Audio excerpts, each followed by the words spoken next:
अस्सलाम वालेकुम फ्रेंड्स, आप देख रहे हैं हमारा YouTube channel Alamka tech and business hub. आज की इस वीडियो में हम आपसे शेयर करते हैं रोज़ाना की बुनियाद पे कारोबारी मार्केट से हमें मौसूल होती हुई अहम तरीन खबरें, दुनिया की रोज़ बरोज़ बदलती हुई इकॉनमी और उस पर हमारा तजिया।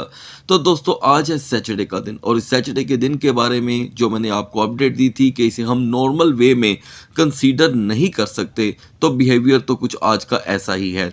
आज की इस वीडियो में दोस्तों मैं आपको ये जो गुज़िश्ता हफ्ता गुजर चुका है उसके बारे में कुछ मालूमात दूंगा, ताकि हम ये जान सकें कि हम इस वक्त मार्केट को लेकर और ख़बरों के जो इफ़ेक्ट मार्केट में आए हैं उन्हें लेकर हम कहाँ पे यहाँ पर स्टैंड करते हैं।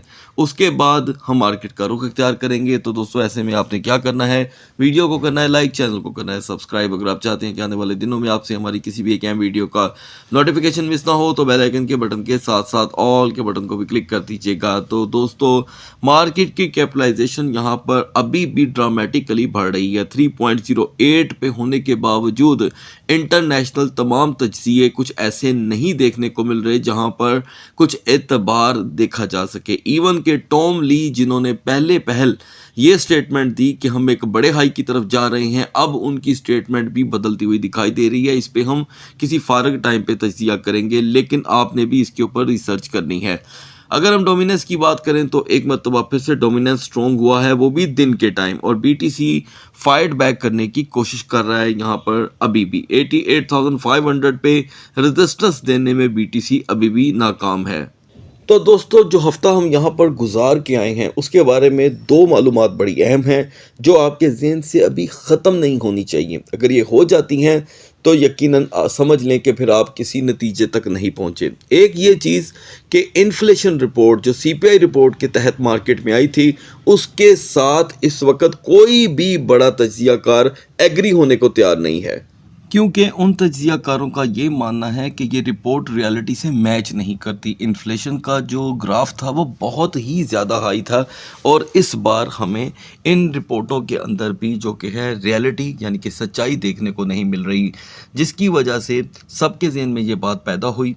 और जो रिपोर्ट है दोस्तों, वो तो यहाँ पे इन्फ्लेशन को कंट्रोल साबित करता है, यानी कि जी इन्फ्लेशन तो बड़ी नॉर्मल चल रही है, जबकि आप बहुत अच्छे से जानते हैं। और मेरी अपनी तमाम ऑडियंस से ऐसे मौक़ों पे एक रिक्वेस्ट होती है कि मैं जो भी आपको ख़बर दूं, प्लीज़ आप भी उसके ऊपर जा कर के रिसर्च करें, क्योंकि मुझे बज़ाते ख़ुद ये चीज़ बहुत पसंद है कि जब कोई ख़बर मेरे इल्म में आती है, मैं उसके ऊपर लाज़म जो कि है अच्छी खासी रिसर्च करता हूँ। तो मैं हमारी अपनी यूट्यूब की तमाम फैमिली को, जो हमारे फैमिली की तरह हैं, मैं उन्हें भी यही कहूँगा कि आप हर ख़बर को एंड तक जांचा करें। यही हकीकत को जानने का, समझ लें दोस्तों, एक जज्बा होता है। ये जो इन्फ्लेशन को लेकर उंगलियां उठ रही हैं दोस्तों कि ये रियलिटी नहीं है, इसका खमियाजा आइंदा साल भुगता जाएगा, यानी कि साल 2026 में इसके असरात रहेंगे। अच्छा, एक तो दोस्तों सीपीआई के ऊपर बात ख़त्म हुई ये गुज़िश्ता हफ्ते में। अब दूसरी तरफ आते हैं, यानी कि बैंक ऑफ जापान को लेकर जो इतना रोला पड़ा, लोगों ने इतनी वीडियोस बनाई, इतनी रील्स बनाई। मैंने आपको यही कहा था कि दोस्तों, अगर आपके अंदर फ़िक्र है और आपके अंदर परेशानी है तो आप 19 और 20 तारीख का वेट करें। अच्छा, फिर भी मैं ये कहूँगा दोस्तों कि अभी ये सैटरडे और संडे बात इसके ऊपर ख़त्म नहीं होने वाली, क्योंकि इनका इम्पैक्ट आ सकता है कि इसलिए कि हमें ट्रैप भी देखने को मिल सकता है। खैर, हम आगाज़ करते हैं दोस्तों बीएनबी से, और बीटीसी और इथेरियम को लास्ट में डिस्कस करेंगे। तो दोस्तों, भले मिडनाइट से लेके अब तक बहुत से फंडामेंटल स्ट्रॉन्ग कॉइन ने कुछ यहाँ पर रेजिस्टेंस अपनाई हैं, लेकिन उनमें हाई वॉल्यूम देखने को नहीं मिल रहा। इसे यूं भी कहा जा सकता है कि जब कोई ख़बरें मार्केट में जगह जगह आम हो जाएं तो सम टाइम वक्ती तौर के लिए मार्केट का बिहेव जो है वो थोड़ा सा हाई कर दिया जाता है। एनीवे, बीटीसी की बीएनबी की यहाँ पर दोस्तों जो सपोर्ट थी वो 840 थी, और रेजिस्टेंस जो थी वो 855 की। तो हम यहाँ पर पिछले तकरीबन 12 घंटों में जो देख करके आए हैं, हमने बीएनबी को 852 और 850 को प्रोटेक्ट करते देखा मुसलसल, और रेजिस्टेंस रही 859 की। लेकिन क्योंकि ये सैटरडे और अब संडे है, तो दोस्तों बीएनबी का 850 को प्रोटेक्ट करना थोड़ा सा दुश्वार हो सकता है। रेजिस्टेंस विल बी लो, यानी कि ज़्यादा से ज़्यादा 865 तक देखी जा सकती है। और अगर हम यहाँ पर ब्रेक डाउन कर जाते हैं तो मैं स्टिल बिलीव करता हूँ कि 840 का लो नॉर्मल लो रहेगा। फाइनली यहाँ पर एक्सआरपी ने थोड़ी सी उड़ान पकड़ी है दोस्तों, लेकिन एक बार फिर हम 1.94 से वापस हो रहे हैं। सैटरडे और संडे में भी XRP को 1.95 ही दरकार होगा बेस्ट मूव देने के लिए। नाउ सोलाना के लिए दोस्तों हमारे पास जो यूनिवर्सल सपोर्ट थी वो अभी भी 120 ही है। टेम्पररी सपोर्ट यहाँ पे 125 रहेगी और जो सेफ जोन है उसे हमने थोड़ी देर के लिए क्रॉस किया है। 126.50 प्लस रहना हमारी मजबूरी है। जहाँ पर हमने दोस्तों इसकी तरफ बैक साइड पे अगर हमने रुख इख्तियार किया तो सोलाना जो है वो नॉर्मली 3 to 4 का यहाँ पर लो हमें फ्राहम कर सकता है। नाउ एडीए की बहुत बड़ी कम्युनिटी है, तो उनसे मैं यहाँ पर मुखातब होते हुए आपको बता दूँ कि एडीए यहाँ पर अभी तक वॉल्यूम जनरेट करने में नाकाम है। इसकी यहाँ पर वक्ती जो सपोर्ट है वो 0.3755 की है, जो इसे थोड़ा बहुत मजबूर करती है 0.3780 और 0.3790 के लिए। BCH के अंदर दोस्तों हमने देखा कि एक क्विक मूव और बिल्कुल समझने के समझ से बाहर मूव आया और हम BCH ने यहाँ पर 631 का लो जो कि है हाई लगा दिया। ये BCH का अब तक का या पिछले 3 महीने का सबसे बड़ा हाई था और अब रिवर्सल आपके सामने है। 592 तक का लो BCH में आ चुका है। तो ऐसे मौक़ों में एक बेहतरीन चीज़ ये रहती है कि आप अपना जो स्टॉप लॉस का एरिया है वो थोड़ा सा ओपन रखें ताकि आपको रिवर्सल का भी यहाँ पर मौका मिले। जी कैश की तरफ आते हैं दोस्तों। जी कैश की यहाँ पर वक्ती सपोर्ट है 450 की। अगर हम इसे लूज़ कर देते हैं तो 445 से 442 का लो एक नॉर्मल लो कंसीडर किया जाएगा। फाइनली सुई में थोड़ी सी मूवमेंट आई है, इंतज़ार करना होगा, उससे पहले कुछ भी नहीं। और तमाम यूनिस्वैप होल्डर को यहाँ पर एक बिग पैटर पोजीशन मिली है। यहाँ पे यूनिस्वैप ने 5.83 का हाई प्रोवाइड कर दिया है। अभी के लिए दोस्तों अगर हम 5.80 पर रेजिस्टेंस नहीं अपनाते तो नॉर्मली हम 5.65 से 5.60 तक का लो देखेंगे। याद रखिएगा यही यूनिस्वैप का अक्सर औकात बिहेवियर रहता है। फर्दर डिटेल में यहाँ पर अभी हम BGP को डॉट को इग्नोर रखेंगे।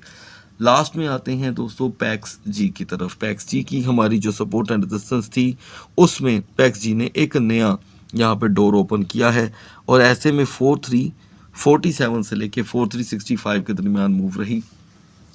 क्योंकि सैटरडे संडे में वॉल्यूम्स लो रहते हैं तो यहाँ पर टीथर की सूरत हाल यानी कि टीथर गोल्ड की सूरत हाल 4335 से 4355 के दरमियान देखी जा सकती है। बढ़ते हैं BTC और इथेरियम के कैंडल चार्ट की तरफ। Guys now we are on the chart of BTC और यहाँ पर BTC अपनी बेटर क्लोजिंग देने में किसी हद तक नाकाम रहा। ना तो ये 90,000 तक आ सका और ना क्लोजिंग के वक्त इसके प्राइस 88,500 थे, बल्कि हमने क्लोजिंग की यहाँ पर 87,755 पे। लेकिन फिर भी मिडनाइट से लेकर अब तक यहाँ पे इंतहाई बारीक और कमज़ोर सी सपोर्टें बन रही हैं जिनकी मैं समझता हूँ कोई वैल्यू नहीं है।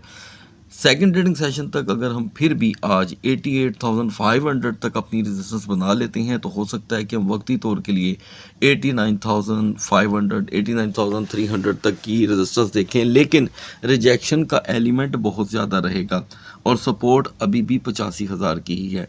हेल्पफुल में आप जानते हैं कि मैं यूनिस्वैप को इग्नोर नहीं कर रहा क्योंकि यूनिस्वैप का हुआ है बर्न, तो हमें यूनिस्वैप पे तवज्जो रखनी होगी। आफ्टर दैट लिंक बढ़ते हैं इथेरियम के कैंडल चार्ट की तरफ। इथेरियम के प्राइस में भी दोस्तों हमें कोई ज़्यादा चेंज देखने को नहीं मिला। हम मिडनाइट में 2968 के करीब ही थे लगभग और अभी भी हम तकरीबन वहीं पे खड़े हैं। मॉर्निंग में ज़्यादा से ज़्यादा इथेरियम ने जो मूवमेंट शो की है वो 2994 की है। मतलब ये हुआ कि 23 की मूवमेंट जो कि नाकाफ़ी है यहाँ पर नेक्स्ट मूव लेने के लिए। एनीवे अभी आप पिछले 12 घंटों की अगर परफॉर्मेंस देखेंगे तो इथेरियम हमें यहाँ पर 3000 के लेवल को क्रॉस करता हुआ दिखाई नहीं दे रहा। चलें सेकंड ट्रेडिंग सेशन की बात करते हैं। सपोज अगर हम सेकंड ट्रेडिंग सेशन में भी यही लेवल लेके चले जाते हैं तो it's not bad. 2981 2985 is a good zone. इससे क्या हो सकता है, इससे ज़्यादा से ज़्यादा इथेरियम हमें 3050 3070 तक भी लेकर जा सकता है, लेकिन रिजेक्शन रहेगा मार्केट में। यानी कि अगर आप 3045 का भी हाई देख लेते हैं तो रिजेक्शन के एलिमेंट्स यहाँ पर हैं।